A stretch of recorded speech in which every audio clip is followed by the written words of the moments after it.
të ketë, dhe më thonë, simboli ushtrisë lirimtare, po dhe simboli ushtrisë lirimtare kombëtare, dhe më thonë, Republika e Macedonisë nuk duhet ta merë si provokim ato. E ka dhonë lejen, gjëna çështjen e sigurisë, na interesohemi për njerëzit tonë, sigurisht që edhe në Republikën e Macedonisë, të gjithë ata që punojnë në organizimin e protestës, kanë bisedua qartë, edhe i kanë qitë konturat e organizimit të protestës, që protesta tjetë dinitoze, tjetë pasësore, mos ngritëm konfrontime, ndojmë që nuk është momentumi të ngrisim polarizime në këtë moment, jo që na nështë edhe mujmë i pritu në situate, po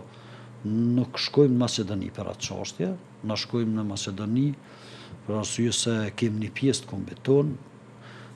të protestojmë për drejtësi, fjalimet kanë me qenë ashtu qysh kanë qenë në vendet edhe tjera, në Hollandë, Shqipëri, Macedoni, në Prishtinë. Këtë rast ne kemi edhe një udhëhec të ushtrisë çlirimtare kombëtare, dhe më thonë që është Macedoni, po ka qenë edhe themeluesi i ushtrisë çlirimtare të Kosovës, zoti Ali Ahmeti, i cili mendoj që, më thonë, është prej njerëzve më të kujdesshëm.